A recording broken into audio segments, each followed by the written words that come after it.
Hello guys, आप सभी को रेमो का नमस्कार। Target SSC CGL tier 1 maths crash course में आपका स्वागत है। और आज हम कंटिन्यू करेंगे टॉपिक एलसीएम एचसीएफ का डिस्कशन।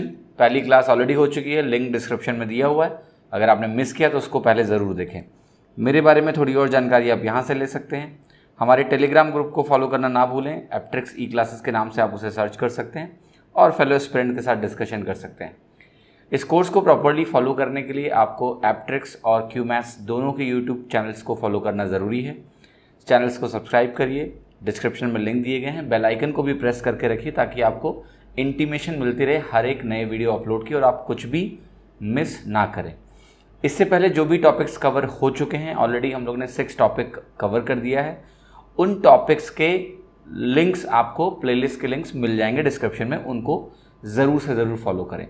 साथ में देखिए, इन वीडियो लेसन सीरीज़ को आप ज़्यादा से ज़्यादा लोगों को शेयर करें ताकि सबको इस क्रैश कोर्स का फ़ायदा मिल सके और सब अपनी तैयारी में बेहतर हो सकें। तो बिल्कुल ना भूलें वीडियो देखने के बाद इन वीडियो लेसन्स को शेयर करना जहां भी आप शेयर कर सकते हैं। चलिए शुरुआत करते हैं आज की क्लास की। कल हमने क्या किया था, हमने 10 क्वेश्चंस सॉल्व किए थे और आज हम स्टार्ट कर रहे हैं 11th क्वेश्चन से और देखते हैं कि आगे हमारे सामने कौन से क्वेश्चंस हैं। क्वेश्चन नंबर 11 देखिए क्या कह रहा है कि let n be the greatest number that will divide 1305, 4665, 6905 leaving the same remainder in each case, then sum of digits in n is. बहुत ही आसान सा क्वेश्चन है। अगर आप नंबर्स को जोड़ने घटाने में थोड़े अच्छे हैं तो आपको ज़्यादा वक्त इस क्वेश्चन में लगने वाला नहीं और आप आसानी से इसका आंसर निकाल लेंगे और वो भी 4 आने वाला है क्योंकि मैंने मेंटली कुछ कैलकुलेट कर लिया है। मैं आपको समझाता हूँ। देखिए इसका क्या मतलब है कि अगर 1305 और 4665 और 6905 को एक सबसे बड़े नंबर से डिवाइड किया जाए तो बराबर रिमाइंडर आएगा। इसका मतलब ये है सर कि अगर मैं इन नंबर्स को, जो सेम रिमाइंडर की बात कर रहा है, मैं थोड़ी देर के लिए उसको r मानता हूँ, इन सारे नंबर्स को मैं r कम करने जा रहा हूँ। तो अगर मैं r कम करूंगा तो आप एक चीज़ ज़रूर बोलोगे कि ये r कम करने के बाद ये जो नंबर आने वाला है ना, ये नंबर पक्का उस नंबर से पूरा का पूरा डिवाइड हो जाएगा। जो नंबर दिया गया था वो अगर मुझे रिमाइंडर्स बराबर दे रहे हैं तो मैं अगर उस रिमाइंडर को सब में माइनस कर दूं तो मुझे उस नंबर के परफेक्ट मल्टीपल्स मिल जाएंगे क्योंकि ये तो अब पूरा पूरा डिवाइड होगा। r रिमाइंडर 1305 में आ रहा था ना सर, अगर मैंने r माइनस कर दिया तो अब अगर n से डिवाइड करोगे तो अब तो ये पूरा का पूरा डिवाइड हो जाएगा। अब हमें क्या करना है, चूंकि हम ग्रेटेस्ट नंबर की बात कर रहे थे, अगर मैं इन तीनों नंबर्स का HCF निकाल लूँ, हाईएस्ट कॉमन फैक्टर निकाल लूँ, तो मुझे वो नंबर मिल जाएगा अब, क्योंकि मुझे ये तीनों नंबर पता है कि ये उस फैक्टर के मल्टीपल हैं। हाईएस्ट कॉमन फैक्टर निकालना है। अब सबसे बड़ी समस्या आपके दिमाग में आएगी कि भाई ये r की वैल्यू कहाँ से निकालें। आपको देखिए बिल्कुल परेशान होने की ज़रूरत नहीं है। r अननोन है, अब यही लोग फंस जाते हैं। लेकिन अगर आपको लॉजिक याद हो जो मैंने बताया था कल आपको, कि जब भी HCF निकालना है तो आप ऐसा भी कर सकते हो कि दो गिवन नंबर्स का डिफरेंस निकाल लो, क्योंकि अगर ये नंबर उसका मल्टीपल है, उस फैक्टर का, ये नंबर भी उसका मल्टीपल है, ये नंबर भी उसका मल्टीपल है, तो इनका डिफरेंस भी उनका मल्टीपल होगा। अब देखिए मैं डिफरेंस निकालने जा रहा हूँ। ये डिफरेंस निकाला मैंने तो आप कहोगे ये डिफरेंस मुझे देख रहा है 3360। मैं कहूँगा वेरी गुड। ये डिफरेंस फिर आप निकालने जाओगे, ये डिफरेंस आपको कितना दिखेगा, 2240। ठीक है, आपको ये डिफरेंस यहाँ से आराम से मिलता हुआ दिख रहा होगा। फिर मेरे पास एक डिफरेंस और भी है, ये वाला डिफरेंस। तो मैं कहूँगा आपका ये वाला डिफरेंस है भाई, साफ साफ दिख रहा है यहाँ पर कि मुझे कितना जाना है, 5, 6 और 0 और 0। ठीक है, ये डिफरेंस इन दोनों नंबर्स के बीच में दिख रहा है। तो अब देखिए मैंने जो भी पॉसिबल पेयर्स थे वो नंबर्स के बना लिए और मैंने सबको यहाँ पर लिख दिया। ठीक है, अब अगर आप इनका हाईएस्ट कॉमन फैक्टर निकाल दो तो आपको आंसर मिल गया। तो इनका हाईएस्ट कॉमन फैक्टर क्या है आप बताओ मुझे, क्योंकि डिफरेंस भी उनका मल्टीपल होगा, पक्का मल्टीपल होगा डिफरेंस भी। तो आप अब वो नंबर खोज रहे हो और साथ में आपको ये भी पता है कि भाई जो नंबर मुझे खोजना है ना वो 1305 माइनस r से छोटा होना चाहिए। क्योंकि देखिए जो हाईएस्ट कॉमन फैक्टर की बात कर रहे हैं वो छोटे नंबर से, सबसे छोटे नंबर के बराबर तो हो सकता है लेकिन उससे बड़ा नहीं हो सकता है। ये बेसिक चीज़ आपको पता होगी है ना। हाईएस्ट भाई डिवाइड करना है ना उसको, तो वो इससे बड़ा थोड़े ना हो जाएगा। तो यानी हमें नंबर की जो तलाश करनी है, वो नंबर हमें जो तलाश करना है वो इससे कम होना चाहिए। मुझे क्लियरली इन तीनों नंबर्स को देख के हाईएस्ट कॉमन फैक्टर इन तीनों का दिख रहा है। वो क्या है आपका 1120। तो भैया हो गया यही नंबर। अब यही नंबर हो गया तो इनका सम कितना आ गया आपका 4 आ गया और आंसर आसानी से निकल आएगा।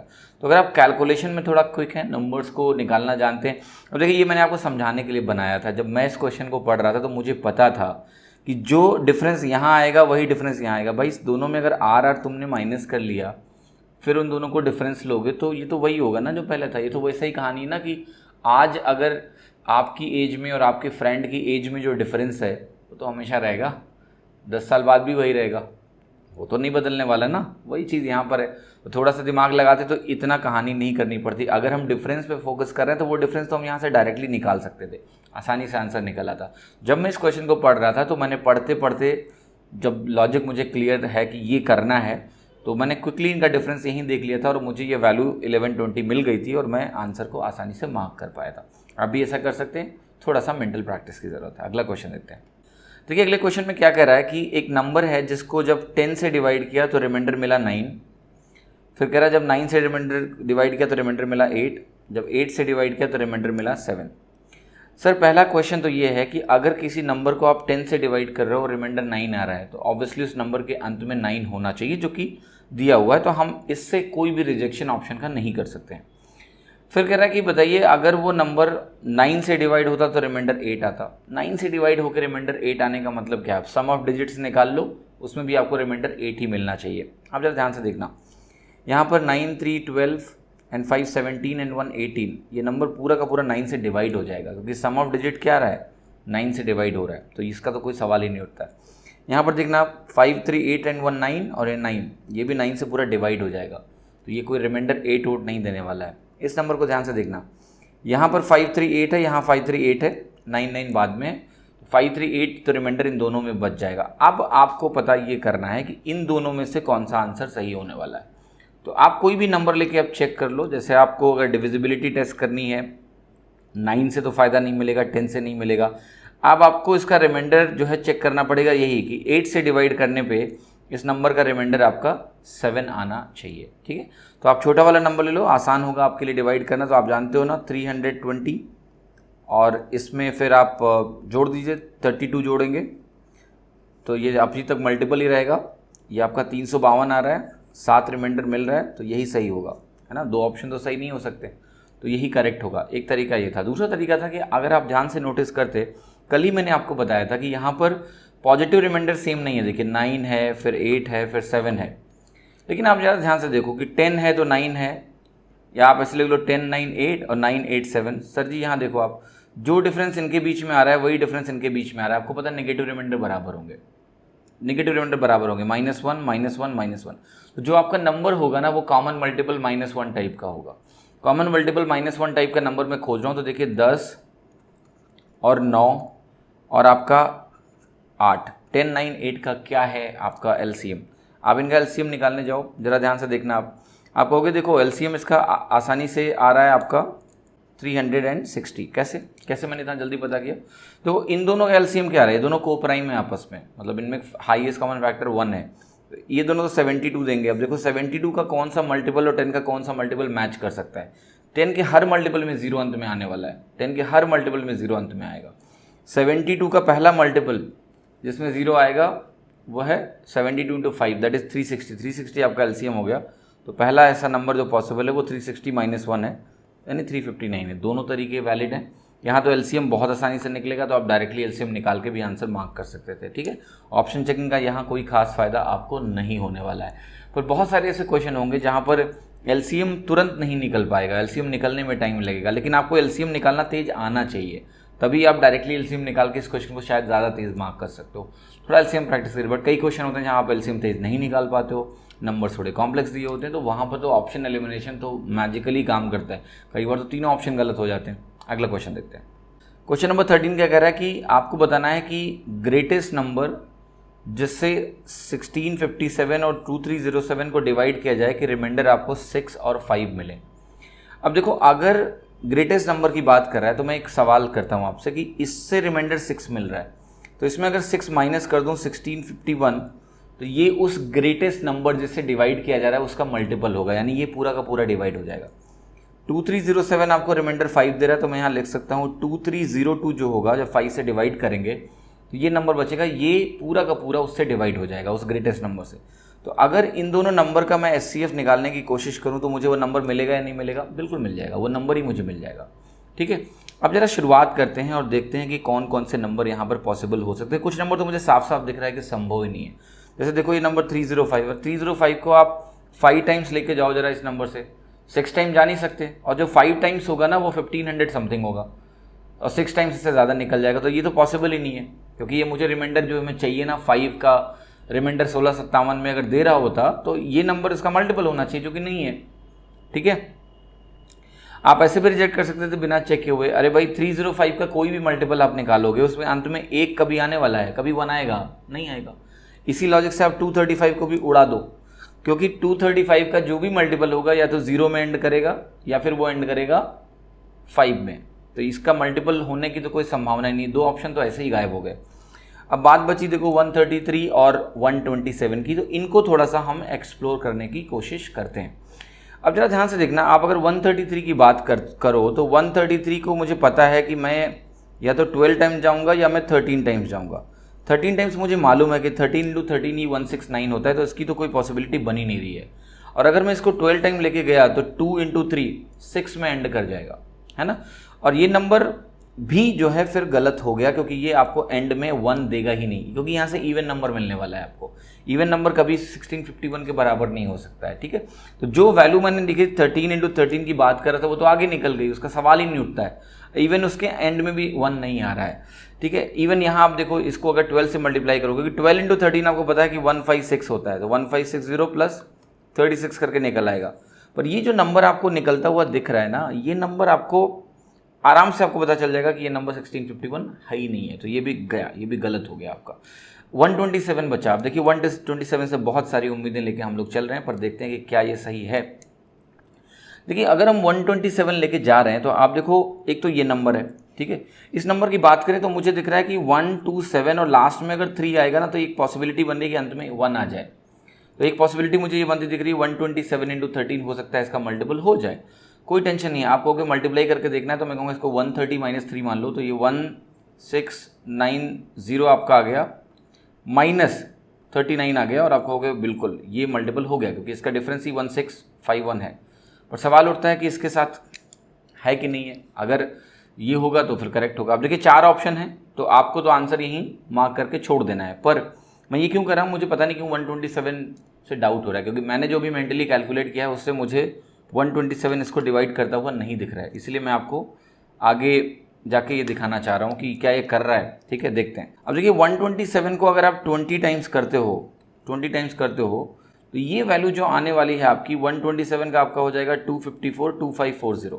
ठीक है, अब आप कहोगे सिंपली कि भाई जो चॉइसेस मेरे पास हैं वो ऑब्वियसली ये नंबर ज़्यादा है, ये नंबर इससे लगभग 200 समथिंग कम है, तो 200 समथिंग कम है। अगर आप इसमें माइनस करोगे ना 254, ये वैल्यू माइनस करोगे, देखो अंत में क्या आने वाला है आपका 6 आने वाला है। और ये जो नंबर आपको दिख रहा है ना, ये नंबर जो आपको दिख रहा है वो कहीं ना कहीं अब इससे कम हो जाएगा। तो उस केस में भी ये मल्टीपल होता मुझे नहीं दिख रहा है। तो एक्चुअली इस क्वेश्चन में आपके जो चारों ऑप्शन दिए गए हैं एक सही नहीं है, ये सारे ऑप्शन इसमें गलत है। ठीक है, तो ऑल्दो अगर आप एग्जाम में हो तो आप क्विकली अगर 3 ऑप्शन रिजेक्ट करो तो आप एनीवे 127 को मार्क करके आगे बढ़ जाना। बट एक्चुअली मैंने मेंटली जो जैसे क्विकली इस तरह से कैलकुलेट किया तो मुझे दिखा कि इवन इसका मल्टीपल हो ही नहीं रहा है, तो इसलिए मैंने आपको आगे करके दिखा दिया कि इसमें चौथा ऑप्शन भी गलत है। ठीक है, तो एनीवेज आपको ये ध्यान रखना है कि एग्जाम में अगर ऑप्शन गलत है तो समय बर्बाद नहीं करना है, आगे बढ़ जाना है। जैसे यहाँ आपको आगे 127 चेक करने की ज़रूरत नहीं थी, 3 गलत हो गए तो चौथा हमें मार्क करना ही करना है। वो भले ही सही हो गलत होगा तो सबको नंबर मिलेंगे, बट अदरवाइज अगर सही ऑप्शन होते तो आप आसानी से फिगर आउट भी कर लेते। ठीक है, चलते हैं आगे बढ़ते हैं। क्वेश्चन नंबर 14 कह रहा है कि the HCF of 2 numbers each having 3 digits is 17 और उनका एलसीएम दिया हुआ है आपको कितना 714। आपको बताना है कि sum of the numbers will be. आप जरा मुझे बताना कि अगर किसी नंबर का एचसीएफ 17 है तो वो नंबर किस टाइप का होगा, 17x और 17y। दोनों नंबर को मैं ऐसा लिख सकता हूँ 17x 17y। अब इन दोनों का जरा आप एलसीएम निकालना, तो एलसीएम में देखो 17 तो आपका क्या हो गया, कॉमन फैक्टर हो गया। और जहाँ पर मैं मान के चल रहा हूँ कि x और y क्या है, को प्राइम है। ठीक है, वरना तो आपका जो हाईएस्ट कॉमन फैक्टर होता है वो 17 नहीं रहता। ध्यान से देखना, इस केस में x और y को प्राइम होनी चाहिए। लेट से आपने कहा कि नहीं x की वैल्यू 2 ले लूँगा और y की वैल्यू 4 ले लूँगा, तो उस केस में आप मुझे बताओ एचसीएफ आपको 34 नहीं लिखना चाहिए था, है ना। इसलिए जब यहाँ पर आप एलसीएम लिखने जाओगे तो 17 17 दोनों में आ रहा है, 17 को एक बार लेंगे तो ऐसे ही एलसीएम लिखते हैं ना, हम 2 बार नहीं लेते हैं, और फिर इंटू एक्स वाई आ जाएगा। 17 एक्स वाई आपका 714 के बराबर हो गया। अब मुझे एक्स वाई की वैल्यू निकालनी है, डिवाइड करिए आप, ये 680 + 34 है आपका, है ना, तो ये 42 हो गया। अब देखो एक्स की वैल्यू आपकी क्या हो सकती है, आपका हो गया 6 और 7, राइट, 6 और 7 ले लें, क्योंकि हमें नंबर्स भी जो चाहिए वो नंबर्स हमें 3 डिजिट में चाहिए। अगर आपने इसको 3 और 14 बना दिया तो एक नंबर 2 डिजिट का हो जाएगा, जो कि नहीं चाहिए, तो यही पॉसिबिलिटी हमारे सामने है। तो आपका नंबर कितना हो गया 102, और आपका नंबर हो गया 102, और ये हो गया आपका 17 × 7, राइट। मुझे उम्मीद है कि आपको परेशानी नहीं हो रही होगी ये चीज़ें मैं बोल रहा हूँ। तो ये आपका हो गया 119। इसको आप जोड़ दीजिए ज़रा, आपको नंबर ऑफ मतलब दोनों नंबर्स का सम निकालना था, तो ये वैल्यू आपकी 221 आ गई। अब देखिए आपको जब यहाँ पर ये निकाल लिया था तभी आंसर आ गया था, ज़्यादा कुछ करना ही नहीं था। आप देखते दोनों नंबर क्या है, 100 के आसपास होंगे। 100 के आसपास के दो नंबर्स का सम जो होगा ना वो 200 के आसपास होगा। 200 से थोड़ा सा ज़्यादा, बहुत ज़्यादा नहीं होगा, 289 नहीं होगा। तो ऐसे भी मार्क कर सकते थे आप आसानी से क्वेश्चन को। अगला क्वेश्चन देखते हैं। क्वेश्चन नंबर 15 कह रहा है कि what least number must be subtracted from 1936 so that the resulting number when divided by 9, 10 and 15 will leave in each case the remainder 7। ये तो क्वेश्चन आप देखते ही लगा दो कि इसका उत्तर एक ही हो सकता है 39। कैसे देखो, कह रहे हैं ऐसा सबसे छोटा नंबर बताओ कि जिसको हम अगर 1936 से सब्ट्रैक्ट कर दें तो जो नंबर मुझे मिले उसको जो हम 9 से डिवाइड करें या फिर 10 से डिवाइड करें या फिर हम 15 से डिवाइड करें तो मुझे रिमाइंडर मिले 7। तो आप कहोगे सर इस केस में देखो किसी भी नंबर को अगर 10 से डिवाइड करके रिमाइंडर अगर 7 आ रहा है तो उस नंबर के एंड में 7 होना चाहिए ना। 10 से डिवाइड करने पे रिमाइंडर अगर 7 आया, भाई तीनों से डिवाइड करके 7 आ रहा है, बट मैं कह रहा हूँ कि 10 से डिवाइड करके अगर रिमाइंडर 7 आ रहा है तो उस नंबर के एंड में 7 होना ज़रूरी है। अब आप मुझे बताओ 1936 में इन गिवन नंबर्स में आप क्या सब्ट्रैक्ट करोगे कि अंत में 7 आ जाए। आपको पता है कि जब 16 में 9 जाएगा तो अंत में 7 आएगा, तो वो एक ही नंबर पॉसिबल है, वो 39 जो यहाँ दिया वो उसका करेक्ट होना उसकी मजबूरी है, हम समय बर्बाद नहीं करेंगे। अदरवाइज देखिए इसको ट्रेडिशनल निकालने का तरीका क्या था कि आप इसका निकालते एलसीएम। एलसीएम निकालने के बाद आप कहते कि जो भी नंबर है वो ऐसा होगा x times LCM plus 7 type का, ठीक है। अब आप क्या करते, इसको कैलकुलेट करते इस तरीके से कि आप इस नंबर के बिल्कुल पास पहुँच जाएँ, मल्टीप्लाई करते करते करते इसके पास पहुँच जाएँ। जब उसके पास आप पहुंच गए तो आप देख लो कि उसमें और इसमें कितना अंतर है, हो गया आंसर, ठीक है। बट स्टिल मैं क्या कह रहा हूँ आपको कि ऑप्शंस का इस्तेमाल करना सीखिए। एलसीएम एचसीएफ का क्वेश्चन हो या कोई भी क्वेश्चन हो, अगर ऑप्शंस कमज़ोर है ना तो हम ऑप्शन पे टूट पड़ेंगे, छोड़ेंगे नहीं उनको। लेकिन आप क्या करते हो, आप इस क्वेश्चन को देखते भी एलसीएम निकाल के ऐसे ही चले जाते हो हमेशा। ये तरीका कभी दिमाग में नहीं आता। पहला तरीका तो यही आना चाहिए कि कहीं ऑप्शन में कुछ कमियाँ हैं तो उनका क्यों ना इस्तेमाल करें। ये तो आप कभी भी कर लोगे, साल भर ही करते रहते हो, करना तो ये है आपको, ठीक है। अगला क्वेश्चन नंबर 16 कह रहा है कि greatest number of 4 digits which when divided by 12, 16 and 24 leaves the remainder 2, 6 and 14 respectively. देखिए पहली चीज़ तो मैं कह रहा हूँ कि ये सही नहीं होगा। क्यों? इवन नंबर है, इवन नंबर से डिवाइड करके आपका जो रिमाइंडर आ रहा है वो इवन आ रहा है। तो इवन नंबर से डिवाइड करने पे अगर रिमाइंडर इवन आ रहा है तो वो नंबर कभी भी ऑड नहीं हो सकता है। कल भी बताया था मैंने चीज़, नंबर ऑड नहीं हो सकता। तो ये 9807 यहाँ क्या कर रहा है, इसको भगा दो। अब देखिए क्वेश्चन बहुत आसान है। देखिए अगर आप इसमें डिवाइड करने जाओगे तो हो सकता है आप अपना टाइम बर्बाद कर बैठो, ठीक है, हो सकता है अपना समय बर्बाद कर बैठो आप, ठीक है। तो ऑप्शन चेकिंग भी मैं आपको दिखाऊंगा, लेकिन फिर भी वो भी देखेंगे और नॉर्मल तरीका है वो भी देखेंगे। नॉर्मली देखिए क्या है, इस नंबर का एलसीएम इस नंबर को देखते ही मालूम चल रहा है। 12, 16, 24 का एलसीएम क्या है, 48 है। 48 देखो, 12 टाइम्स 4, 16 टाइम्स 3, 24 टाइम्स 2। तो एलसीएम को कोई ज़रूरी नहीं कि हर बार वो प्राइम फैक्टराइजेशन करके ही निकालना है। अब यहाँ सीधा दिख रहा था कि 24 सबसे बड़े वाले नंबर का डबल करने से तीनों का मल्टीपल हो गया, ये 48 एलसीएम हो गया। जब मुझे एलसीएम मालूम चल गया सर, तो अब मैं नंबर निकालने जा रहा हूँ, क्योंकि नंबर जो कह रहा है रिमाइंडर 2, 6 और 14 आ रहा है। आप देखो 12 से 2 आ रहा है, 16 से 6 आ रहा है, 14 से कितना आ रहा है, 14 आ रहा है, 24 से 14 आ रहा है। इन सब में क्या है रिमाइंडर, -10 वाली कहानी है। 10 नेगेटिव रिमाइंडर, राइट।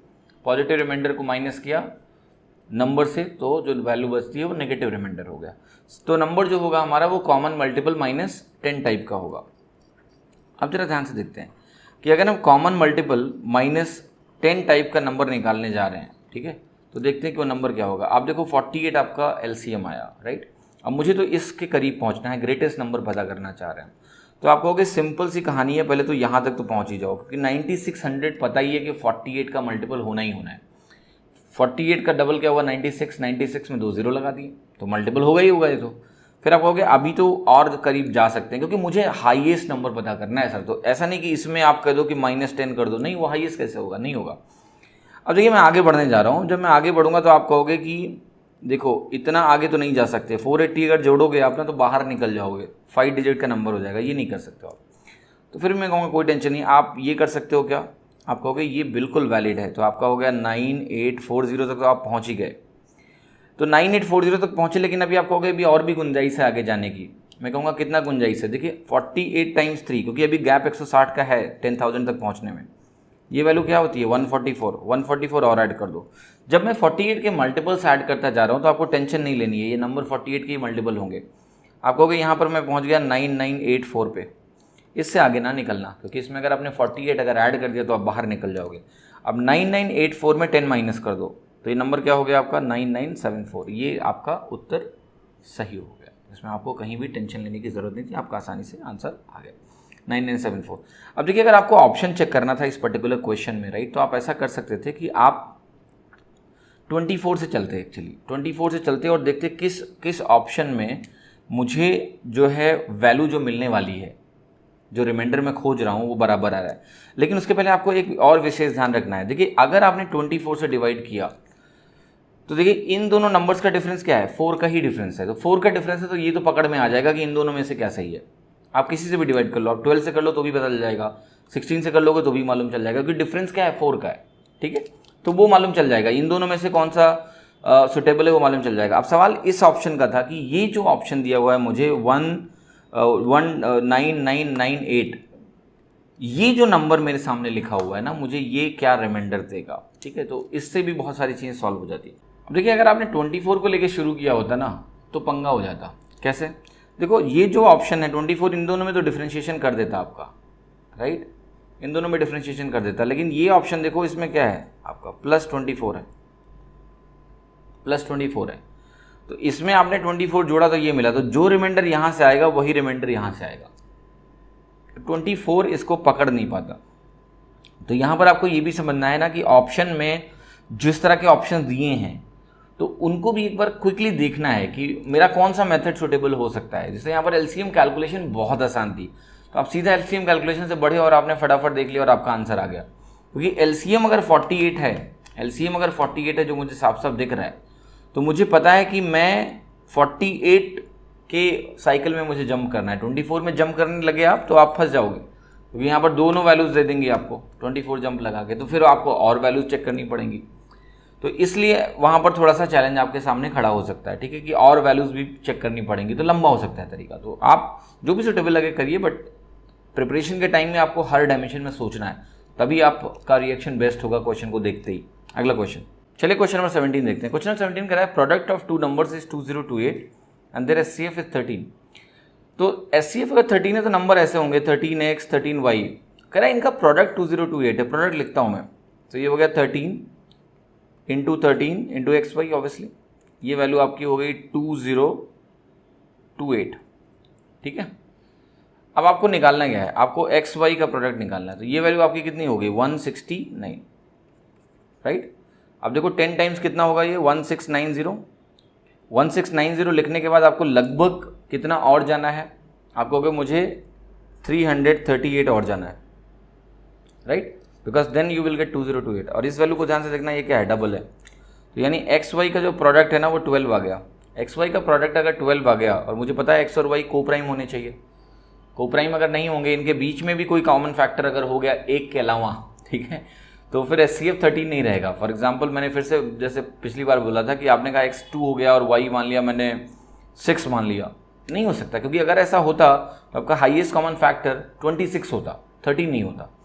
तो इसलिए यहाँ पर अब वैल्यू जो पॉसिबल है वो 3 × 4 पॉसिबल है एक वैल्यू, और एक वैल्यू आपका 1 × 12 पॉसिबल है, ठीक है। ये दोनों जो सेट मैं बना रहा हूँ ये को प्राइम से, तो आपको जो पेयर मिलने वाले हैं वो 2 पेयर ऐसे मिलने वाले हैं, जिसमें आपको 3 × 4 अगर आप लोगे तो ये नंबर एक मिल जाएगा, राइट, और एक आप 1 × 12 ले सकते हो, तो ये भी को प्राइम है। इसके अलावा और कोई भी को प्राइम पेयर्स नहीं बनने वाले हैं, तो इसका आंसर आपका करेक्ट आपका 2 हो जाएगा।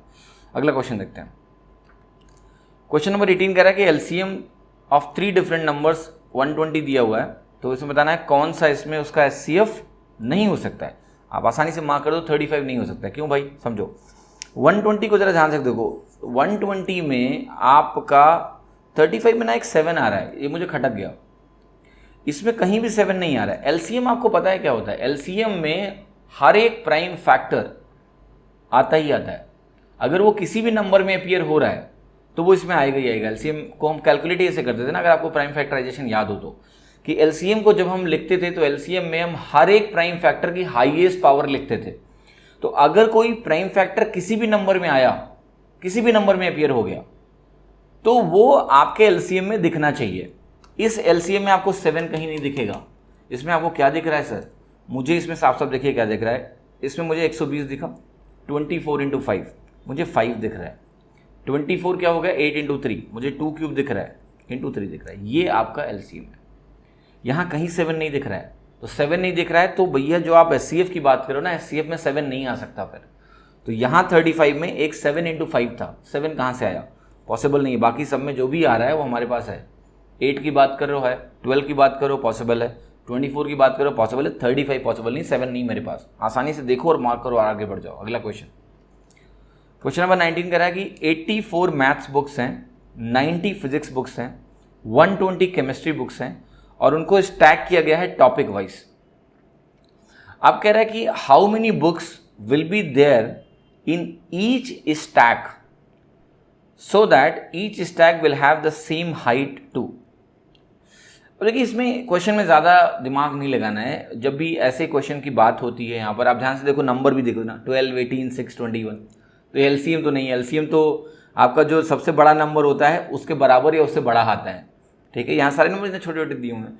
ये जो भी बात हो रही है यहाँ पर एचसीएफ की बात हो रही है। जब भी हम बात करते हैं कि हमारे पास 84 मैथ्स की बुक हैं, 90 फिजिक्स की बुक हैं, 120 केमिस्ट्री की बुक्स हैं, तो इनका कहना है कि इसको ऐसे डिवाइड करते हैं ना कि नंबर ऑफ बुक्स सब में बराबर हो जाए, ठीक है। अच्छा, एक चीज़ इसमें नहीं मेंशन्ड है, वो इनको कहीं ना कहीं करना चाहिए था, बताना चाहिए था कि चाहे हम फिजिक्स की बुक की बात करें या मैथ्स की बुक की बात करें या केमिस्ट्री की बुक की बात करें, एक बुक की थिकनेस सबकी बराबर है, तभी बात बनेगी, वरना तो गड़बड़ हो जाएगा।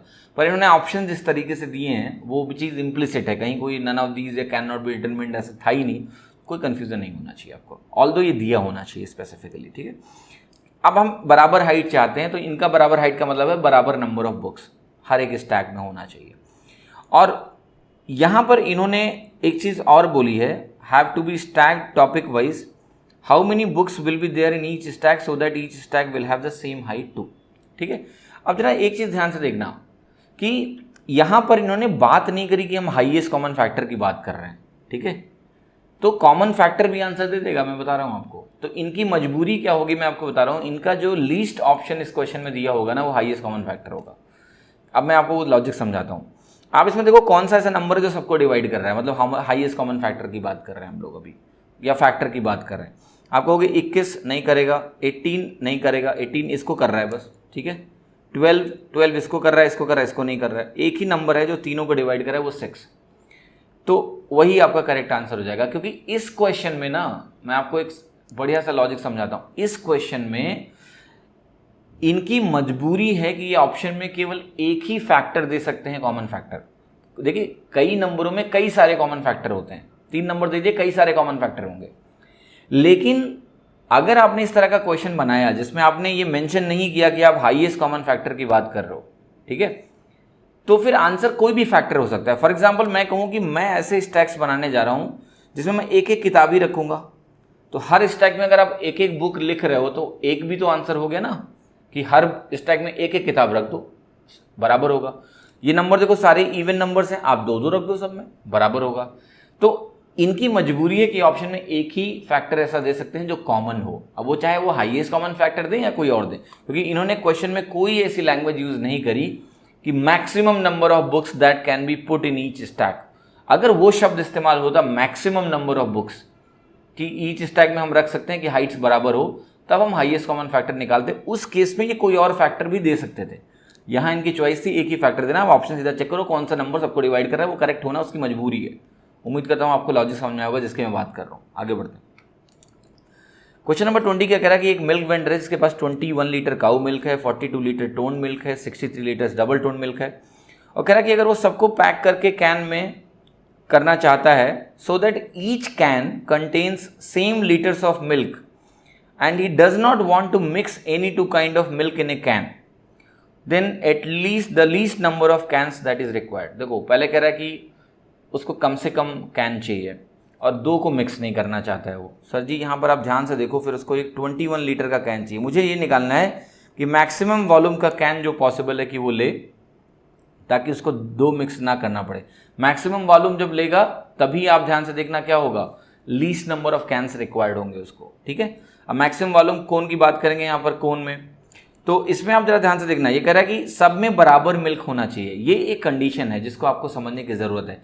सब में अगर हमें बराबर मिल्क रखना है तो आपको पता है कि 21 लीटर से ज़्यादा तो सब में नहीं रख सकते हो, क्योंकि दो को मिक्स भी नहीं करना है। तो मैक्सिमम यहाँ 21 रख सकते हैं, क्योंकि 21 इन दोनों का भी फैक्टर है, तो हाईएस्ट कॉमन फैक्टर यहाँ 21 हो गया। अब अगर आपने 21 रखा तो आपके केन की रिक्वायरमेंट क्या है, 1, यहाँ कितना 2, यहाँ कितना 3, आपका कितना होगा 6 इसका आंसर होगा, ठीक है। कि आपको नंबर ऑफ केन्स जो लगेंगे वो 6 लगेंगे।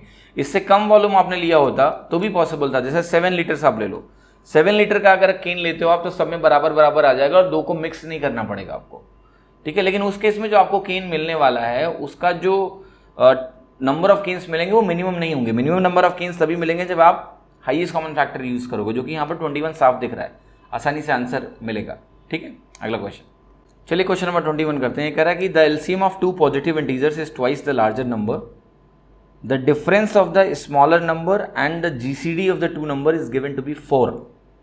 तो स्मॉलर नंबर क्या है, देखो क्या कह रहे हैं कि एलसीएम जो है दो पॉजिटिव इंटीजर का बड़े वाले नंबर से डबल है, तो बताना है कि जो डिफरेंस होगा स्मॉलर नंबर का जीसीडी से, है ना, वो दिया है 4 है, तो आप बता दो स्मॉलर नंबर क्या है। 1 सेकंड में आंसर आएगा 8, अगर आपके पास थोड़ा सा दिमाग है तो, नहीं है तो बहुत समय लग सकता है, ठीक है। कैसे मैंने 8 मार्क किया ज़रा समझाता हूँ आपको। देखिए पता है पहले से कि जब भी हम बात करते हैं एलसीएम की और उसका जो एचसीएफ होता है, उसका जो प्रोडक्ट होता है वो नंबर्स के प्रोडक्ट के बराबर होता है, ठीक है। यहाँ पर पता है आपको उन्होंने क्या दिया कि मैं अगर मान लूँ कि n2 लार्जर नंबर है, तो ये कह रहे हैं एलसीएम उसका डबल है, तो यानी एलसीएम और इस नंबर को अगर मैं n2 को 1 मानता हूँ तो मेरा एलसीएम 2 होना चाहिए। मैं रेशियो की बात कर रहा हूँ, तो एलसीएम का n2 से जो रेशियो है 2:1 से है, तो आपका जो एचसीएफ है और जो n1 है यानी ये नंबर, इसका जो रेशियो होना चाहिए ये 1:2 होना चाहिए, तभी बराबर हो सकता है। तो आप ध्यान से देखिए यहाँ पर जो स्मॉलर नंबर है n1 का, वो एचसीएफ से रेशियो क्या होना चाहिए, वो 2:1 का होना चाहिए, तभी ऐसा संभव है, वरना पॉसिबल नहीं है कि एलसीएम अगर इसका डबल हो गया लार्जर नंबर का, तो आपका जो एचसीएफ होना चाहिए वो स्मॉलर नंबर का आधा होना चाहिए। तो आप मुझे बताओ इन दोनों का जो डिफरेंस है वो 4 कह रहा है, 1 पार्ट अगर 4 है तो आपका ये 2 पार्ट किसके बराबर होगा, 8, यानी आंसर कितना होगा 8। देखो एलसीएम एचसीएफ का सवाल रेशियो से हो गया। आप लॉजिक अगर बिल्ड करते हो ना तो क्वेश्चन आप बड़ी आसानी से करोगे, वरना तो आप एलसीएम में एलसीएम लगाते रहते हो, रेशियो में रेशियो लगाते रहते हो। भाई क्रॉस टॉपिकल हो जाओ आप, क्वेश्चन देखा क्या करना है ऐसे मार्क करो, आसानी से निकलेगा, कोई समय नहीं लगेगा आपको। अगला क्वेश्चन, क्वेश्चन नंबर 22 कह रहा है कि x⁻6 - 1, और इसमें आपको ये बता देना है कि इसमें हाईएस्ट कॉमन फैक्टर क्या होने वाला है। x² - 1 जो कि मुझे साफ साफ दिख रहा है, आपको दिखा कि नहीं, मैं दिखा देता हूँ। तो यहाँ पर ये जो वैल्यू है x⁻6 - 1, मुझे यहाँ से साफ साफ दिख रहा है कि अगर मैं इसको ऐसे सोचूं x² - 1, ठीक है, तो मुझे वो a³ - 1 आपको पता है ना क्या होता है, a - b से शुरू होता है, यानी x² - 1 मिलता हुआ दिख रहा है। फिर आप यहाँ जाके देखो कि क्या आपको x² - 1 का टर्म मिलेगा, यहाँ पर बिल्कुल मिलेगा। देखो ये पहला और चौथा x⁴ - 1, इनको फैक्टराइज करोगे तो x² - 1 मिलना ही मिलना है। फिर ये देखो ध्यान से यहाँ पर आप 2x कॉमन ले लो, आपको क्या मिल जाएगा x² - 1। अब देखो हाईएस्ट कॉमन फैक्टर की बात करें हम, हाईएस्ट डिग्री खोजेंगे, x² - 1 इस एक्सप्रेशन में दोनों में मिल गया मुझे, तो मेरा आंसर हो गया x² - 1। ज़्यादा समय लगाओगे तो समय बर्बाद होगा, कम समय लगाओगे तो आसानी से उत्तर आएगा, राइट, ठीक है। तो ऐसे आसानी से आंसर निकल आता है, इसमें कहीं कोई तकलीफ आपको नहीं होनी चाहिए थी। अगला क्वेश्चन देखते हैं। क्वेश्चन नंबर 23 कह रहा है कि x को मानते हैं ऐसा पहला नंबर, फर्स्ट नंबर, जो when divided by 5, 6, 7, 8 leaves a remainder of 3 in each case, but when divided by 9 leaves a remainder of 0। अब बताना है कि सम ऑफ डिजिट्स x की क्या होंगी। आपको पता है अगर कोई भी नंबर 9 से डिवाइड होकर 0 हो रहा है तो उसका जो डिजिट सम होता है वो भी 9 से डिवाइड होना चाहिए। अब यहाँ पर आप जितना भी नंबर देख रहे हो ना, इनमें किसी का भी डिजिट सम 9 से डिवाइड नहीं हो रहा है एक्सेप्ट डी के। डी का करेक्ट होना उसकी मजबूरी है। ये जो भी कहानी पहले दी हुई है इससे आपको कोई ज़रूरत नहीं है, काम ही नहीं। कोई भी नंबर अगर 9 से डिवाइड हो रहा है तो उसका सम ऑफ डिजिट्स अगर आप निकालने गए, ठीक है, तो वो नंबर का सम ऑफ डिजिट्स भी 9 से डिवाइड होना चाहिए। एक ही ऑप्शन दिया हुआ था तो मैं अपना समय क्यों खराब करूं कि क्या होगा, कितने केसेस बनेंगे, कुछ नहीं। ऑप्शन देखो, मार्क करो, आगे बढ़ जाओ। अगला क्वेश्चन देखते हैं 24। ये कह रहा है CF और LCM दो नंबर का 21 और 84 दिया हुआ है। अब कह रहा है उन दोनों नंबर्स का रेशियो अगर 1:4 है तो larger of the two numbers बता दो। जैसे आपको बेवकूफ़ समझ रहे हैं, आपको जैसे कुछ आता ही नहीं है। 84 आपने कहा LCM और SCF जो है 21 और 84 हैं, ये खुद 1:4 के रेशियो में है। आपको पता है LCM इंटू SCF अगर आप निकालते हो तो वो दोनों नंबर्स के प्रोडक्ट के बराबर होता है, वो भी वहाँ 1:4 दिया हुआ है। तो लार्जर नंबर की, ये एक्चुअली आपने नंबर ही उठा के लिख दिए। ऐसे नंबर इस तरह से लिखा है कि इनका SCF क्या है, स्मॉलर नंबर के बराबर है, LCM क्या है, लार्जर नंबर के बराबर है, हो गया 21:84। तो यहाँ ऑलरेडी 1:4 का रेशियो मेंटेन्ड है और मुझे पता है प्रोडक्ट बराबर होता है, नंबर का प्रोडक्ट LCM SCF का प्रोडक्ट बराबर होता है। तो ये जो नंबर दिए हैं ये खुद ही, जो LCM SCF यहाँ लिखा हुआ है SCF LCM, वो खुद ही नंबर्स हैं वो। तो आप आसानी से मार्क कर देना। 84 हो गया, स्मॉलर नंबर पूछते तो 21 हो जाता। अगला क्वेश्चन नंबर 25 कह रहा है कि number between 1000 and 2000 which when divided by 30, 36, 80 gives a remainder of 11 in each case. तो बताना है वो नंबर कौन सा होगा। भाई मुझे ये नंबर देखते ही एक समझ में आ गया कि 30 से डिवाइड करो, 30 का हर मल्टीपल 0 में एंड करेगा, 11 रिमाइंडर आ रहा है तो नंबर के एंड में 1 होना चाहिए। ये गए दोनों गायब, ठीक है। कोई भी नंबर अगर 0 में एंड कर रहा है उसके सारे मल्टीपल 0 में एंड करेंगे। तो मल्टीपल अगर 0 में एंड करा, मुझे 11 रिमाइंडर चाहिए तो उस वाले नंबर के अंत में क्या आना चाहिए, 1 आना चाहिए। यानी वो नंबर जो भी होगा, जैसे 30 का कोई भी मल्टीपल निकालो अंत में 0 आएगा। 11 रिमाइंडर चाहिए तो 11 रिमाइंडर को आप देखो ना, अगर आपने जोड़ दिया तो एक अंत में आना ही चाहिए, गया। अब देखिए इसको मैं 5 टाइम्स लेके जा रहा हूँ तो मुझे मिल गया 1500, ठीक है। अब दोनों नंबर्स को मैं जरा ध्यान से देखने जा रहा हूँ। 16 से 41 की बात करा, 16 से 41 141 ज़्यादा है। अब देखो ये कंप्लीटली डिवाइड होगा, इसको अगर आप डिवाइड करोगे पूरा 30 से तो आपको 21 रिमाइंडर मिलेगा सर, यानी ये भी आपका गलत हो गया। यही ऑप्शन संभव है जो सही हो सकता है। चेक नहीं करूंगा क्योंकि 3 अगर गलत हो गए तो चौथे का सही होना उसकी मजबूरी है, अगर वो गलत है तो मेरी कोई गलती नहीं है, ठीक है। 1451 का करेक्ट होना अब इस क्वेश्चन की मजबूरी है, ठीक है। तो वो सही होगा या तो ऑप्शन गलत होगा, हम उसको चेक नहीं करेंगे, हमें कोई ज़्यादा समय बर्बादी नहीं करना है। हमें पता लगा 3 गलत है, चौथा सही होना चाहिए, लगाओ और आगे बढ़ जाओ। क्वेश्चन नंबर 26 कह रहा है कि एक फार्मर है, उसके पास 945 काउज हैं, 2475 शीप्स हैं, और वो कह रहा है कि ही फॉर्म्स देम इनटू फ्लॉक्स, ठीक है। फ्लॉक्स मतलब कह लो कि एक ग्रुप बनाता है कुछ नंबर्स का, और ये कह रहा है काऊ और शीप्स इसमें सेपरेट रहेंगी और सारे फ्लॉक्स में सेम नंबर ऑफ एनिमल्स रहेंगे, राइट। अब ये कह रहा है if these flocks are as large as possible, मतलब हमें क्या चाहिए कि हमें फ्लॉक्स बनाने हैं। He forms them into flocks, right. Flocks is nothing but a group, number of groups ऐसे करके बना रहा है।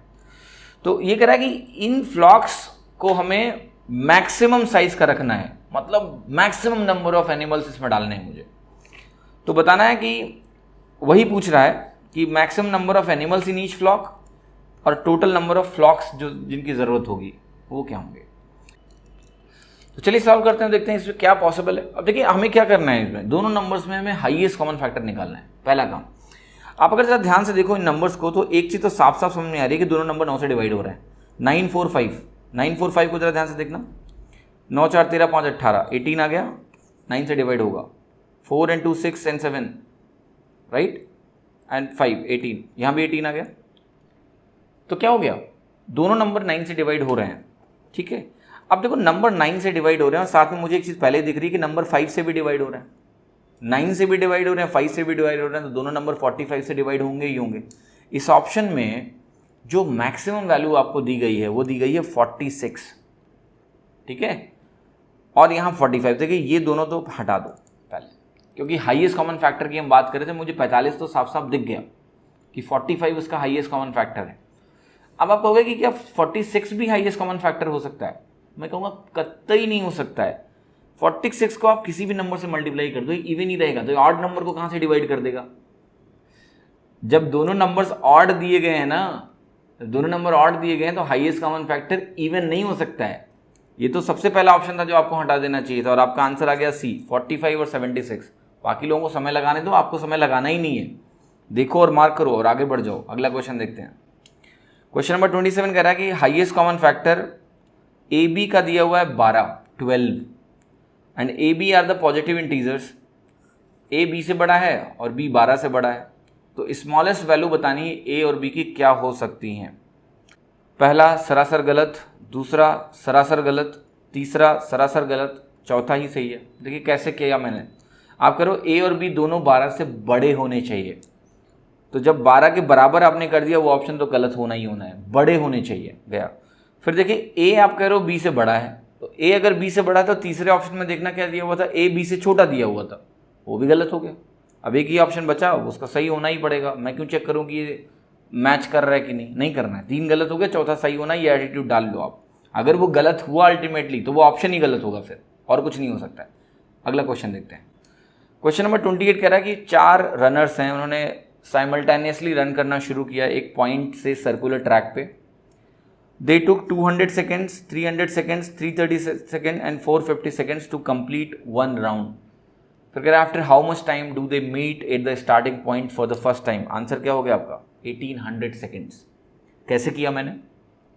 बहुत आसान है सर। आप करो कि ये 200 सेकेंड में फिर से वापस आ जाता है यहाँ पर, ये 300 सेकेंड में आ जाता है, ये 360 सेकेंड में आ जाता है, ये 450 सेकेंड में आ जाता है। अब मैं अगर एक ऐसा टाइम निकाल लूँ जिस टाइम पे 200 के लेट से कुछ सर्टेन नंबर ऑफ राउंड्स पूरे हो रहे हों, कंप्लीट राउंड्स पूरे हो रहे हों, 300 के भी कुछ कंप्लीट राउंड्स पूरे हो रहे हों, 360 सेकेंड वाले के भी कंप्लीट राउंड्स पूरे हो रहे हों, 450 सेकेंड वाले के भी कंप्लीट राउंड्स पूरे हो रहे हों, उस पर्टिकुलर टाइम पे सब मिल जाएंगे एक जगह पर। एलसीएम निकाल लो अगर पहली बार निकालना है तो 20, 30, 36 और 45। मैं ज़ीरो हटा रहा हूँ, बाद में जोड़ दूंगा। इनको साफ साफ इन नंबर्स को थोड़ी देर गौर से देखोगे आपको समझ में आ जाएगा कि इसका जो एलसीएम है वो 180 है। कैसे? 45 का डबल लेना 90 लिया तो 36 का मल्टीपल वो नहीं है फिर, ठीक है। फिर 90 का डबल 180 सबका मल्टीपल हो गया, तो ये आपका एलसीएम हो गया 18। एक जीरो और लगा दो, 1800 सेकेंड्स आ गया, आंसर आ गया आपका, ठीक है। अगला क्वेश्चन देखते हैं। क्वेश्चन नंबर 29 कह रहा है let x be the smallest number which when added to 2000 makes the resulting number divisible by 12, 16, 18 and 21। तो बता दो कि सम ऑफ डिजिट्स जो है एक्स का क्या होने वाला है, ठीक है। अच्छा सवाल है पर इतना आसान है ना कि सी ऑप्शन तुरंत आ जाएगा। मैं आपको दिखाता हूँ कैसे, समझो। देखिए पहली बात तो आपको ये समझने की ज़रूरत है कि मैं कह रहा हूँ कि मुझे एक्स की सम ऑफ डिजिट्स चाहिए। एक नंबर आपको दिया हुआ है 2000। अब ये कह रहा है कि 2000 में हम कितना जोड़ दें कम से कम, ठीक है। एक्स की वो वैल्यू निकाल लो कि ये सबको डिवाइड कर, सब इसको डिवाइड कर दें, और फिर बात उठ रही है कि भाई एक्स की वैल्यू बता दो। अब कई तरीके इस क्वेश्चन करने के हैं। एक तरीका है कि भाई आप पहले एलसीएम का रूट अख्तियार करो, दूसरा तरीका है कुछ मत करो, मैं बताता हूँ क्या करना है। आप सिंपली एक बात बताओ मुझे, सबसे बड़ा वाला नंबर देखो 21, थोड़ी देर के लिए 21 का एक मल्टीपल साफ साफ मुझे पता है 2100 है ना। साथ में मुझे देखो ये भी पता है कि ये सारे नंबर्स इवन हैं। अगर ये सारे नंबर्स इवन हैं तो इनके सारे मल्टीपल इवन होने वाले हैं। अब देखो मैं चाह रहा हूँ कि मुझे सबसे पास वाला नंबर हो, उससे मैं चेक करना शुरू करूँ, क्योंकि मुझे ये कह रहा है कि जोड़ना है छोटे से छोटा नंबर। तो मैं इसमें 21 के मल्टीपल माइनस करने जा रहा हूँ ताकि मैं 2000 से पास पहुँच जाऊँ। तो आप कहोगे भाई एक काम करो, और साथ में इवन रखना है, उसको ऑड नहीं रखना है। ऑड रखोगे तो इससे तो डिवाइड होगा ही नहीं कभी। इवन रखने के लिए आप कहोगे एक काम करो, इसमें 84 माइनस कर लो। 84 अगर आपने माइनस किया तो आप पहुंच गए 2016 पे, ठीक है। क्योंकि ये भी 21 का मल्टीपल है, ये भी 21 का मल्टीपल है, तो ये 21 से तो मल्टीप्लाई होगा ही होगा, 2016। अब जरा बाकी नंबरों के साथ चेक कर लेते हैं कि इनका क्या व्यवहार है, ठीक है। आप कहोगे देखो इस नंबर को ध्यान से देखना, ये नंबर पहली बात 6 and 1 7 and 2 9, some of digits 9 आ रही है, यानी ये नंबर 9 से डिवाइड होगा। साथ में ये नंबर आपका ध्यान से देखना इवन है, 9 से डिवाइड हो रहा है और इवन नंबर है, यानी 18 से जरूर डिवाइड होगा। 9 से डिवाइड हो रहा है और इवन नंबर, तो 9 से भी डिवाइड हो रहा है, इवन नंबर भी है, तो यानी 2 से भी डिवाइड होगा, यानी 18 से डिवाइड हो गया। फिर देखो ध्यान से 12 को, ये नंबर लास्ट में 16 आ रहा है तो 4 से डिवाइड होगा, 4 से डिवाइड होगा, और साथ में अगर ये 9 से डिवाइड हो रहा है तो मतलब 3 से भी डिवाइड हो रहा है, 4 से भी डिवाइड हो रहा है, 3 से भी डिवाइड हो रहा है, यानी 12 से भी डिवाइड हो जाएगा। 16 के पास आते हैं। 16 कहेंगे मेरे बारे में क्या ही पूछ रहे हो, लास्ट 3 डिजिट्स तो अगर पता चलती तो 8 से पता चलता। हमें यहाँ पर देखना है लास्ट की 4 डिजिट्स, कि लास्ट की 4 डिजिट्स अगर 16 से डिवाइड हुई तो वो पूरा नंबर 16 से डिवाइड होगा। अब या तो आप इसको पूरा का पूरा डिवाइड करके देखो, है ना, लेकिन ज़्यादा टेंशन नहीं लेना है। आपको पता है एक नंबर होता है 1000, 1000 जो है 8 से डिवाइड होता है। 1000 अगर 8 से डिवाइड होता है तो आपको कोई तकलीफ नहीं होनी चाहिए कहने में कि 2000 आपका 16 से डिवाइड होगा। 2 से न्यूमरेटर में गुणा कर दो, 2 से डिनोमिनेटर में गुणा कर लो, क्योंकि ये डिवाइड कितना देता है आपको 125। तो 2000 16 से डिवाइड हो जाता है। अब 2000 अगर 16 से डिवाइड हो जाता है तो ये क्या दिया हुआ है 2000 प्लस 16। तो 2000 प्लस 16 अगर आपने लिखा तो वो नंबर बिल्कुल 16 से डिवाइड हो जाएगा। यानी जो आप x की बात कर रहे थे वो x आपका है 16, x आपका 16 है, सम ऑफ डिजिट्स कितनी है 7। हो गया, इतना आसान सवाल था, ज़्यादा समय नहीं लगाना था इसमें। अगला क्वेश्चन देखते हैं। 30 देखते हैं, कह रहा है कि the traffic lights at 3 different roads crossing change 24, 36, 54 second respectively. तो हमें बताना है कि if they all change simultaneously 8, 10, 15, 00 AM, then what time they will again change simultaneously. अच्छा सवाल है, पर 1 सेकंड भी नहीं लगना चाहिए आंसर लगाने में कि डी ऑप्शन सही है। कैसे लगाया जरा समझाऊँ आपको, ध्यान से देखना। देखो ध्यान से, अगर मेरे पास 2 ही नंबर होते ये 24 और 36, तो इनका एलसीएम मेरे को मिलता 180। स्टैंडर्ड वैल्यूज़ हैं, बार बार करोगे तो पता ही होता है कि 180 आने वाला है। अब ध्यान से देखना, 180 जो है ना 54 से डिवाइड नहीं होगा, यानी इसका एलसीएम 180 नहीं हो सकता है। अब सवाल उठा तो अच्छा, अगर 180 नहीं हो सकता है तो अब मुझे आगे बढ़ना पड़ेगा। अब अगला आपके दिमाग में अगर कोई नंबर आएगा तो आप कहोगे कि अगर इसमें मैं 36 जोड़ूंगा तो मुझे 216 मिलेगा, पर मैं कहूँगा ये भी सही नहीं है।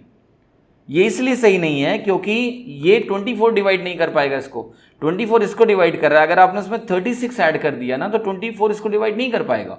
यहाँ या तो आप मल्टीपल ऑफ 24 जोड़ते। अब 216 का मतलब है 3 घंटे 36 मिनट, 180 प्लस 36। देखो ये ऑप्शन गलत हुआ अगर, तो अब मुझे इसके आगे जाना है, तो इसके आगे जाने पे बस यही जाना पड़ेगा, और तो बाकी ऑप्शन सब छोटे हैं इससे। सबसे बड़ा वाला ऑप्शन जो सेकंड बड़ा वाला ऑप्शन था वो मैंने रिजेक्ट कर दिया कि वो नहीं होगा, उससे ज़्यादा होगा। उससे ज़्यादा होगा तो क्या होगा, डी ऑप्शन होगा। और क्या हो सकता है, और कुछ भी नहीं हो सकता है, इसके अलावा कुछ भी और पॉसिबल नहीं है। ठीक है, अगला क्वेश्चन देखते हैं। 31 कह रहा है कि एलसीएम ऑफ 4 कंसेक्यूटिव नंबर्स का एलसीएम 60 है। कंसेक्यूटिव नंबर्स है, ध्यान रखना। अब कह रहा था sum of first 2 numbers is equal to the 4th number. तो बताना है what is the sum of 4 numbers, उनका सम बताना है आपको, क्या होगा। अब देखो जरा, ज़्यादा दिमाग नहीं लगाते हैं, पकड़ लेते हैं कोई ऑप्शन और देखते हैं जरा चेक करके कि क्या पॉसिबल है। अब जरा ध्यान देखना, ये नंबर अगर आपने देखा, लेट से आपके दिमाग में आया कि लेट से 17 से शुरुआत करते हैं। ठीक है, 17 से शुरुआत करेंगे, आप इसको 4 से डिवाइड करोगे तो 4 4 4 समथिंग आएगा। अब देखो 3 4 5 6, ज़रा सोचो, तो ये 18 हो गया। तो 17 अगर हम बनाने चलेंगे तो आप 17 कैसे बनाओगे कंसेक्यूटिव नंबर्स। 4 कंसेक्यूटिव नंबर्स अगर आपने लिए तो आपके दिमाग में तुरंत आना चाहिए कि भैया मुझे इवन नंबर खोजने पड़ेंगे। यही सब तो लॉजिक है जो लगाना पड़ता है। 4 नंबर अगर कंसेक्यूटिव है उनका सम क्या होगा, इवन ही होगा। क्यों, क्योंकि उसमें 2 इवन और 2 ऑड होंगे। अगर उसमें 2 इवन और 2 ऑड हैं तो उनका सम इवन ही होगा, क्योंकि इवन इवन इवन देते हैं, ऑड ऑड इवन देते हैं। इवन नंबर खोजो, सम, इवन सम खोजना है। नहीं 17 और 21 का तो काम हो गया तमाम। अब बचा मेरे पास 14 और 24, एक चेक कर लो, उत्तर मिल गया।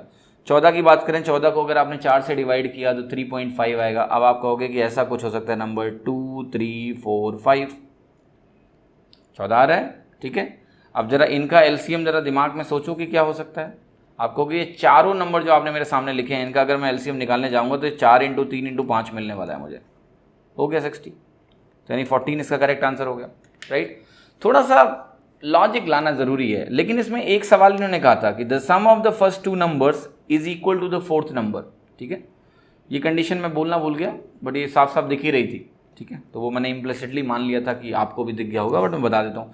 फर्स्ट 2 नंबर्स का सम लास्ट नंबर के बराबर है, वो भी यहाँ दिख रहा है। ठीक है, तो कितना आसान सा क्वेश्चन था, आसानी से निकल जाएगा अगर आप थोड़ा सा सवाल को सही तरीके से देखते हो तो। अगला क्वेश्चन देखते हैं। अगला क्वेश्चन कह रहा है कि एलसीएम और एचसीएफ का रेशियो 2 नंबर का 1:30 दिया हुआ है, 1:30 दिया हुआ है, और एलसीएम और एचसीएफ का डिफरेंस आपको दिया हुआ है 493। तो बताना है कि possible pairs of A and B कितने होंगे। ठीक है, जरा ध्यान से देखते हैं। तो जो रेशियो एलसीएम एचसीएफ का दिया है और उनका डिफरेंस दिया हुआ है, तो डिफरेंस आपका हो गया 29 पार्ट्स। ये 29 पार्ट्स किसके बराबर हो गए, आपके 493 के बराबर हो गए।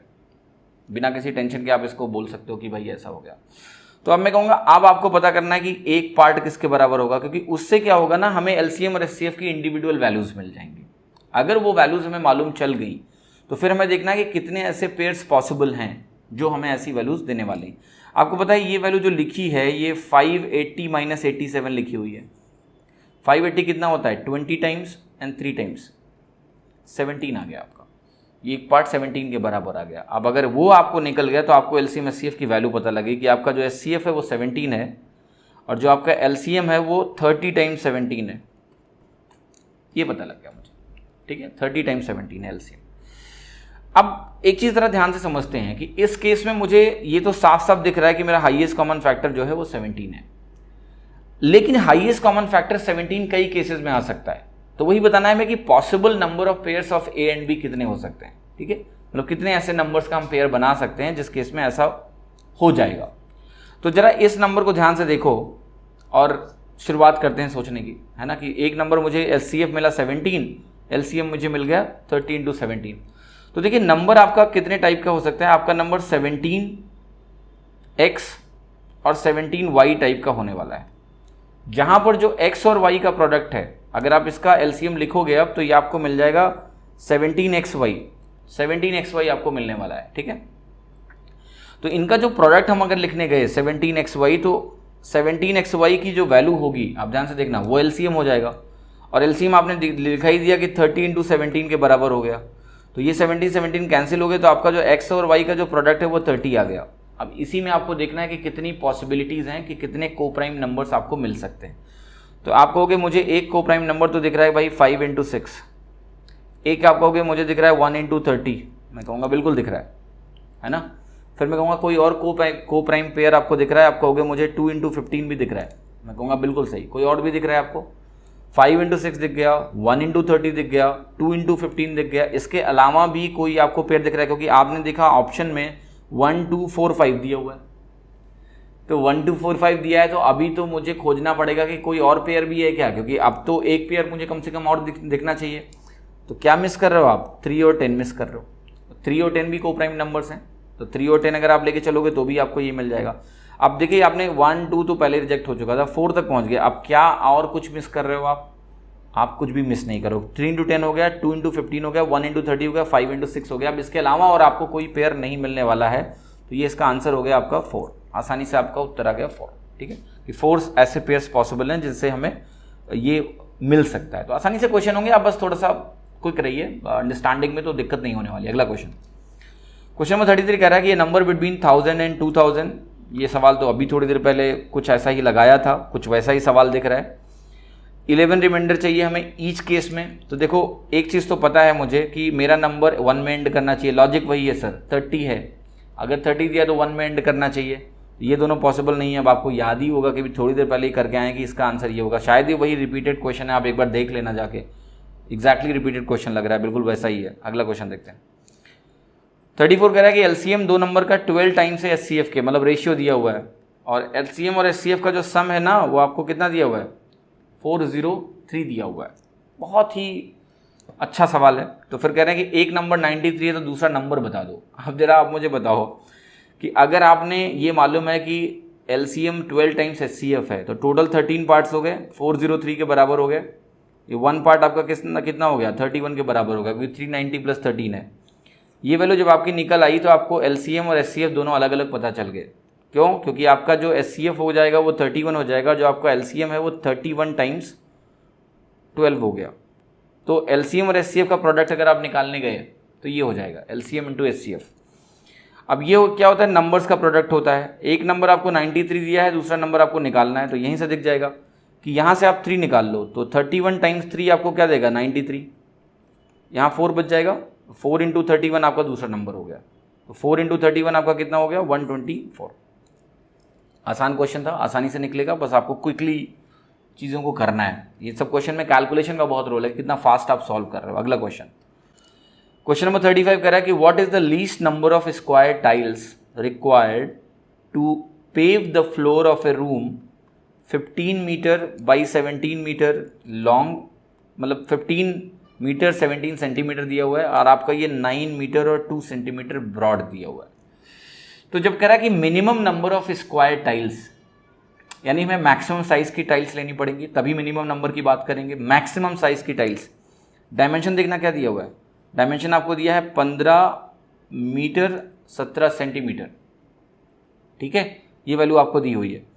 और यहाँ पर आपको दिया है 9 मीटर और 2 सेंटीमीटर। ये बहुत आसान है कि आपको इसको पूरा सेंटीमीटर में कन्वर्ट करिए तो ये 1517 हो गया, ये आपका कितना हो गया 902। तो आप अगर इसका एरिया निकालते हो तो इसका एरिया निकालने का जाओगे तो आपको टोटल एरिया मिल जाएगा। नंबर ऑफ टाइल्स अगर निकालनी है हमें तो नंबर ऑफ टाइल्स में मुझे टोटल एरिया डिवाइडेड बाई एक टाइल का एरिया निकालना पड़ेगा, एरिया ऑफ वन टाइल, वो बहुत ज़रूरी है यहाँ पर निकालना। तो पहला सवाल जो आपके दिमाग में आना चाहिए वो ये आना चाहिए कि अब मुझे ये जो दोनों नंबर दिए हैं, मुझे मैक्सिमम साइज़ की स्क्वायर टाइल निकालनी है, तो मुझे यहाँ पर चाहिए हाईएस्ट कॉमन फैक्टर। तो देखिए इनका एचसीएफ निकालते हैं। एचसीएफ निकालने के लिए देखिए ध्यान से यहाँ पर कि बहुत ज़्यादा दिमाग मत लगाइए। एचसीएफ अगर आपको यहाँ पर कैलकुलेट करना है तो देखिए यहाँ पर क्या है कि इनका डिफरेंस निकालो आप, 615 हो गया। अब इसको ब्रेक करते रहो, इसके सारे फैक्टर देखो, तब तो आपको पता चलेगा कि हाईएस्ट कॉमन फैक्टर क्या क्या पॉसिबल हो सकते हैं, ठीक है। 615 ऑब्वियसली नहीं है जो डिफरेंस यहाँ पर मैंने निकाला।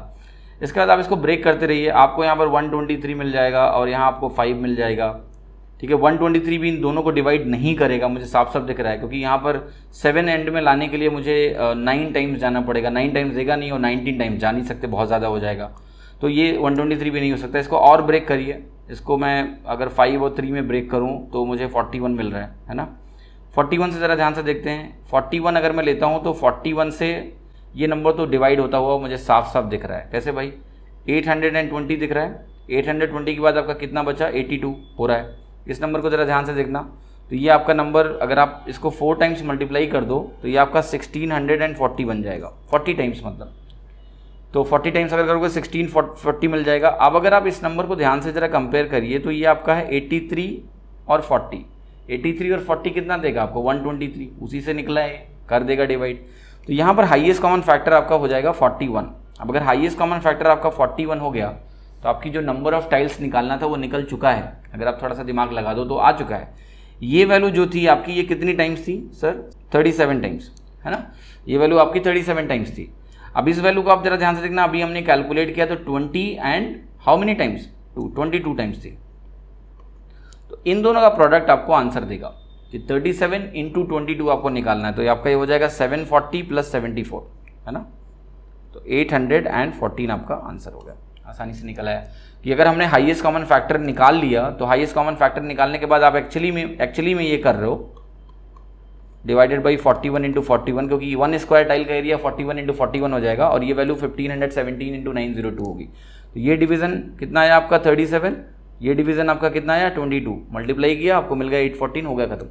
तो देखिए क्वेश्चंस को जो मैंने चीज़ें डिस्कस करी हैं जिसमें मैंने सिंपली आपके लॉजिक को यूज़ करके आंसर्स निकाले ट्रेडिशनल प्रोसेस से हट के, वो बहुत ज़रूरी है। एलसीएम एचसीएफ में सबसे ज़रूरी है पहले समझ लो कि एलसीएम एचसीएफ है क्या। एक बार वो जब क्लियर अंडरस्टैंडिंग आपके पास होती है प्राइम फैक्टराइजेशन फॉर्म में, अदर फॉर्म में, कि एलसीएम एचसीएफ का मतलब क्या होता है, और फिर तो बाकी टॉपिक्स के जो छोटे मोटे कॉन्सेप्ट है, कभी रेशियो से मिक्स कर दिया, कभी उन्होंने उठा के डिफरेंस पकड़ा दिया, कभी कुछ पकड़ा दिया। नंबर्स में अगर आप अच्छे हो कि प्रोडक्ट जल्दी निकाल लेते हो, डिवीजन जल्दी निकाल लेते हो, तो इस क्वेश्चन में कोई दम ही नहीं है। उम्मीद करता हूँ आपको मज़ा आया होगा।